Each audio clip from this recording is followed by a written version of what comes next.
नमस्कार मु ज्योतिर्विद्य लक्ष्मीनारायण प्रकाश मुझे आपण मानक स्वागत करुच्ची आपण मानक आज एक नूतन एपिसोड आनी जो एपिसोड टीर नाम है जे विद्यारे सफलता कहीं मिलेनी एवं पिलांकर स्मरण शक्ति कहीं कमी जाए।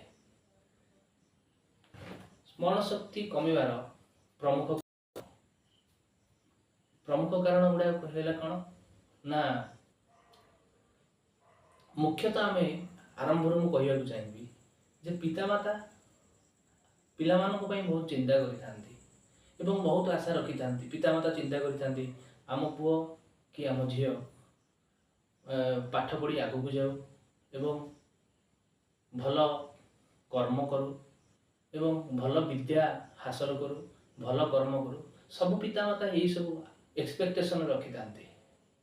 किंतु केतेकांशरे पितामाता यही एक्सपेक्टेशन सफल हुए कहीं ना सबू पिलांकर मस्तिष्कर जो स्मरण शक्ति रही से स्मरण शक्ति सबू पिलांकर समान न थाए। इवन पिला अच्छी घंटे 2 घंटा पाठ पढ़ी से 100 ରୁ 90 85% मार्क रखुंट किंतु ठीक से जगह गोटे पिला 12 घंटा 14 घंटा 15 घंटा परिश्रम करुचे किंतु सही अनुपात फल मिलूनी। आपड़ पचारे कहीं फल मिलूनी तार प्रमुख कारण कौन आपड़ देखु ग्रह ग्रह कौन इनसिस्ट करूँ आमको देखा पड़ो।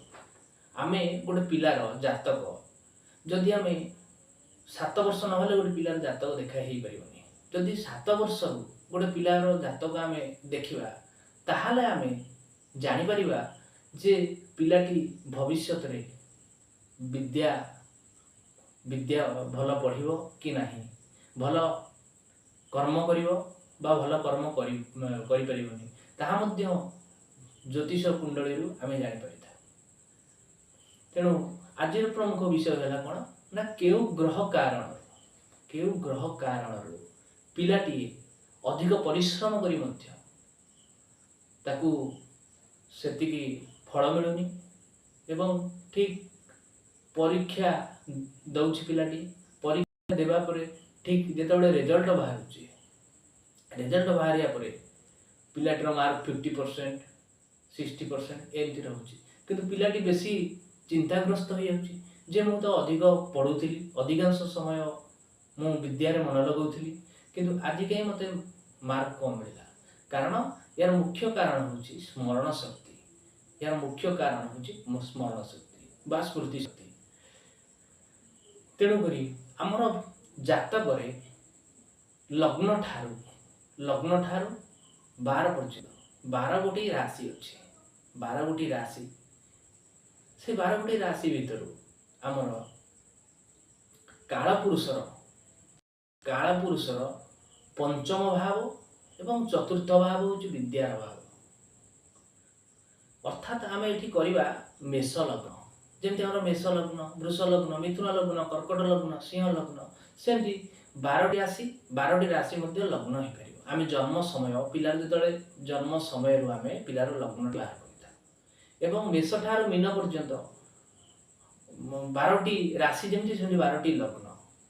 तेणु ये 12टी लग्न आम लग्न जाना केमती ना जो समय पिलार आम पाई था पिलाटी मनकर जन्म हो राति 5 भोर 5टार जन्म हो कि संध्या 5टार जन्म हो से ही अनुपात जो जो जिलार पिलाटी जन्म हो से ही अनुपात तार लग्नटी निर्णय कर कथा। किंतु आज विषय हूँ कौन लग्न कौन कहीं लग्न हूँ प्रथम जातक हूँ लग्न हूँ मेन जो व्यक्ति जातक 1 लिखाई आप देखिए जो व्यक्ति जातक 1 लिखाई आपण मैंने जातक देखिए सेटा हूँ लग्न। तेणु लग्न कौन लग्न जो व्यक्ति को जातक से व्यक्ति हेले लग्न लग्न जो व्यक्ति जातकटी अर्थात लग्न कौन ना स्वयं निजे तांकर शरीर तांकर आकृति तांकर प्रकृति रंग गुण ये सब लग्न ही जना होता है। लग्न माने जो व्यक्ति जातक, जो व्यक्ति जातक से है लग्न।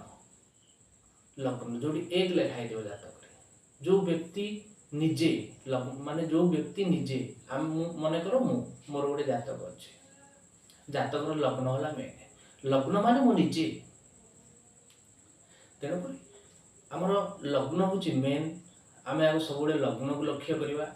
लग्न को लक्ष्य कलापर अन्य ग्रह मान स्थिति आ जो रहा 11टी 12टी टोटाल हूँ कालपुरुषर 12टी हूँ राशि, सेमती 12टी लग्न। सेमती लग्न ठार आम देखा पंचम स्थान, लग्नर पंचम स्थान एवं चतुर्थ स्थान है विद्यार स्थान।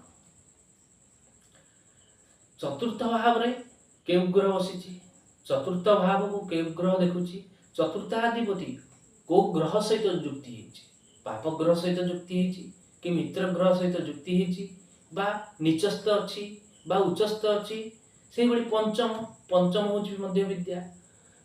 पंचम स्थान रे केउ ग्रह बसी, पंचम स्थान को केउ ग्रह देखुची, पंचमाधिपति को स्थान रे अच्छी, पंचमाधिपति शत्रु घरे अच्छी कि मित्र घरे अच्छी, बा पंचमाधिपति नीचस्थ अच्छी कि उच्चस्थ अच्छी, पंचमाधिपति षष्ठ अष्टम द्वादश अच्छी, एगुड़ा सब देखा बीट पड़ो।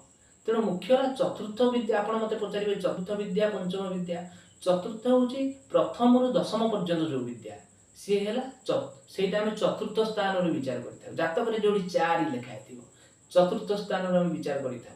5 कौन पंचम है उच्च विद्या। उच्च विद्या कौन ना पंचम स्थान आम उच्च विद्या जानी था। उच्च विद्या हूँ जोड़ा मैट्रिक सरीगला, मैट्रिक पर +2 पर जो विद्या आम अध्ययन करुचे से विद्या को आम उच्च विद्या कही था।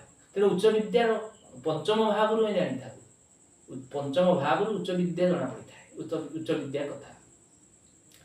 तेणु से पंचम स्थान में बसी ग्रह, पंचम स्थान को देखुवा ग्रह, पंचमाधिपति को ग्रह सहित जुक्ति अच्छी, एगुड़ा सब बीट बाय बीट देखा पड़ो।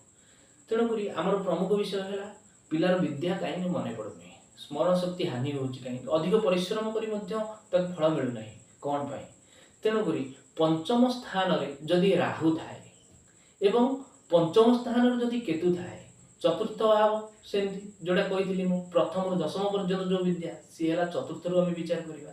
तेणु चतुर्थ स्थान में जदि राहु अच्छी, चतुर्थ स्थान में जदि केतु अच्छी, ताले आम जानिबा गोटे पिलार विद्यार विशेष सफलता पिलाटी पाई परिबनी।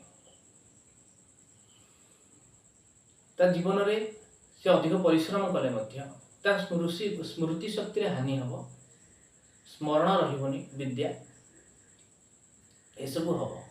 जदि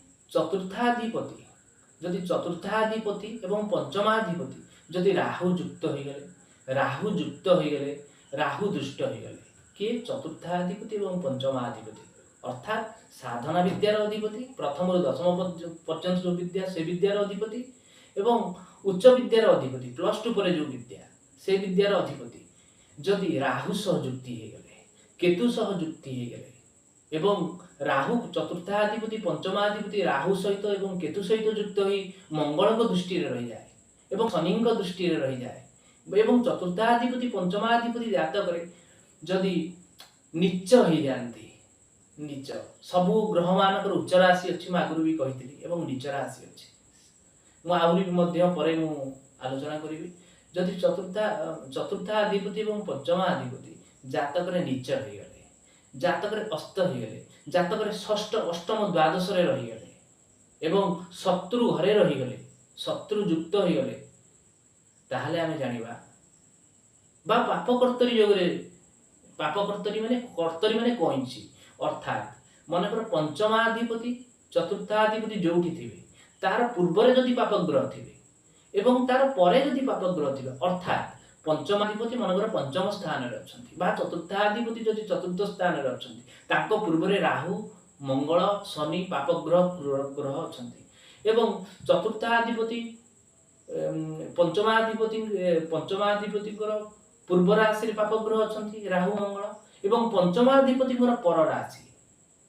पर राशि माने षष्ठ राशि जो 6 लिखाई थो जदि षष्ठ राशि रे थिबे राहु केतु मंगल बा शनि पापग्रह बा हमर क्रूर ग्रह थिबे पंचमाधिपति पूर्व पंचमाधिपति पूर्व है चतुर्थ एवं पंचमाधिपति पर राशि है षष्ठ राशि।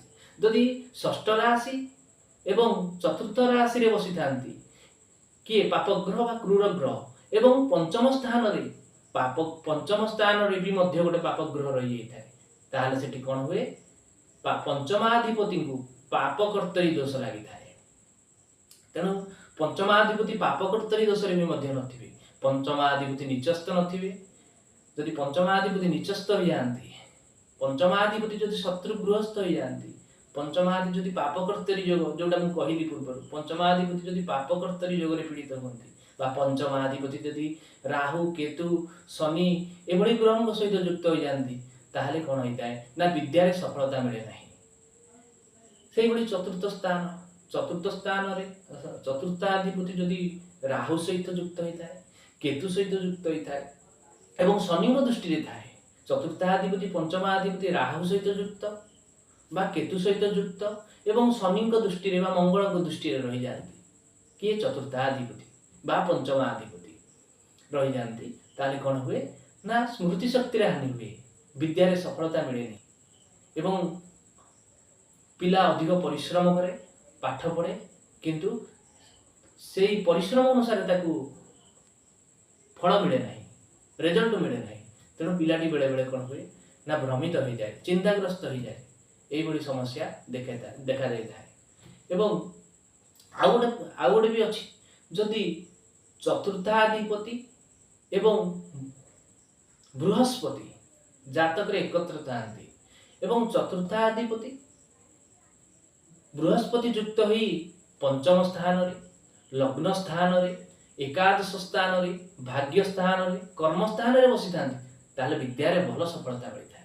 पिला कम परिश्रम करी मध्य अधिक नंबर आनी थाए एवं चतुर्थाधिपति बा पंचमाधिपति बृहस्पति युक्त हेतिले एवं बुधंग दृष्टि रे थांती बृहस्पति एवं चतुर्थाधिपति पंचमाधिपति ताले विद्या रे विशेष सफलता मिलता है।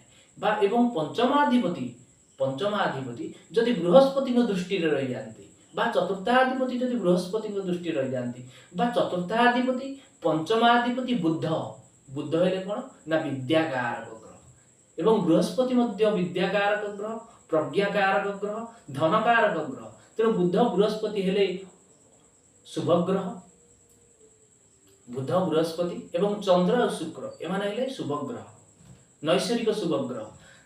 जदि चतुर्थ स्थान रे एवं पंचम स्थान रे बृहस्पति रही जाती चतुर्थाधिपति सहित मिसिकी बा पंचमाधिपति सहित मिसिकी पंचम स्थान रे लग्न स्थान रे कर्म स्थान रे भाग्य स्थान रे एकादश स्थान रे रही जाती ताहले अधिक शुभ फल विद्या रे देथांती एवं पिला कम परिश्रम करी मध्य 100 रु 95% 99% एमती रखी थाए एवं जदि सेही जगह जदि बृहस्पति राहु युक्त होगले, बृहस्पति जदि विद्याकारक ग्रह प्रज्ञाकारक ग्रह धनकारक ग्रह जदि सेही बृहस्पति बुध जे कि नैसर्गिक शुभ ग्रह से जदि राहु युक्त हो जाती केतु युक्त हो जाती ताले कौन हुए ना जो रिजल्ट हमको मिलिया कथा ता मिलेनी।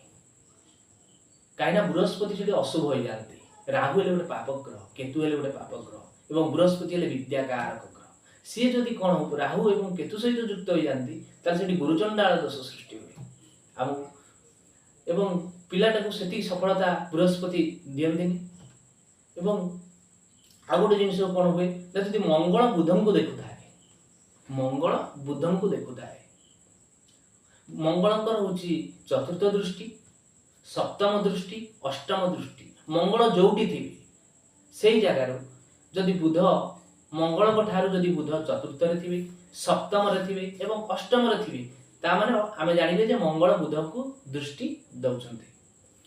तेणु मंगल जदि बुध को देखु थाए एवं बुध मंगल जदि युक्त होकर एकत्र पंचम स्थान रे थांती चतुर्थ स्थान रे थांती ताले कौन हुए जेकोसी स्थान रे थांती कौन हुए ना पिलार स्मृति शक्ति हानि हुए, पिलार स्मरण रहे ना, विद्यार सफलता मिले ना, यही सब जिनस सृष्टि हुए। तेणु आम जातक जदि पंचमाधिपति दुर्बल अच्छा अर्थात उच्च विद्यार अधिपति हेले पंचमाधिपति एवं चतुर्थाधिपति जदि दुर्बल अच्छा जोड़ा कहते प्रथम रु दशम पर्यंत जो विद्या से चतुर्थ स्थान रु गणना करिथाउ।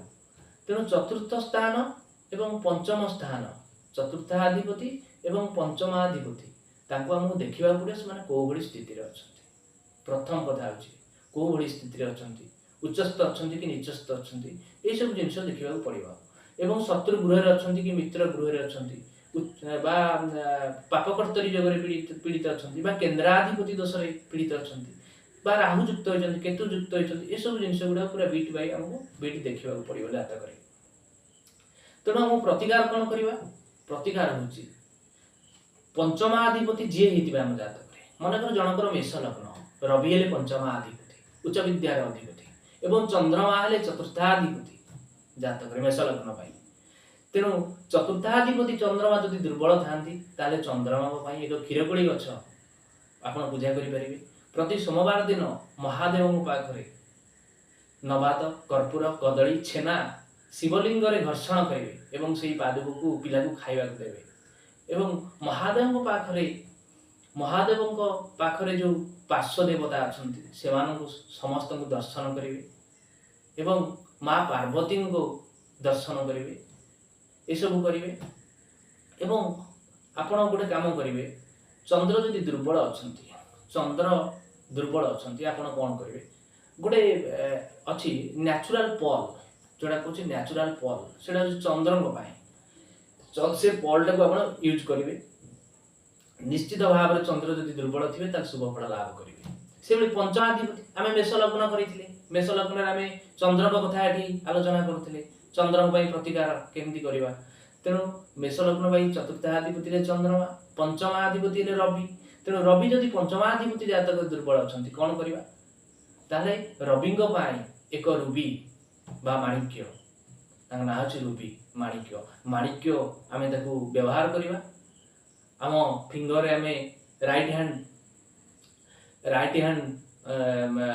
रिंग फिंगर जोड़ा कहे राइट हैंड रिंग फिंगर आम पिंधि पार रवि रुबी एवं रविंगर वृक्ष हूँ बेल गछ, बेल गछ आम पूजा कर प्रति रविवार दिन महादेव को दर्शन करवा एवं महादेव को पाखरे त्रिशाखा बेलपत्र समर्पण करवा, महादेव को नाम गोत्र कही समर्पण करवा, निश्चित भाव शुभ फल लाभ मिल। एवं बृहस्पति कथा कहती, बृहस्पति होती विद्या कारक ग्रह। बृहस्पति जदि भी जातक दुर्बल अच्छा, मात्र बृहस्पति दुर्बल अच्छा, बृहस्पति राहुयुक्त केतुयुक्त होती, बृहस्पति पंचम स्थान स्थायी चतुर्थ स्थान स्थायी राहुयुक्त केतुयुक्त होती, बृहस्पति अशुभ स्थित दुर्बल अच्छा, बृहस्पति आम गोटे पीत पुष्परागमणि, पीत पुष्परागमणि ताकू आम कहू येलो साफियार, येलो साफियार को आम पिंधि पार।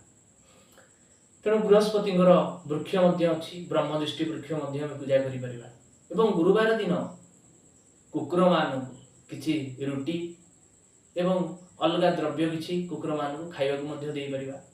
ये सब कले निश्चित भाव शुभ फल मिल।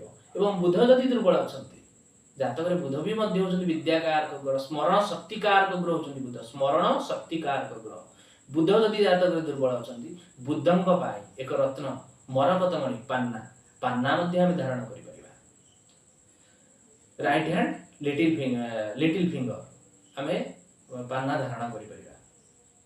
तेणु ये सब प्रतिकार करिले विशेष करी आम माने शुभ फल लाभ करवा एवं विशेष सफलता आमको मिल आम जीवन भितर।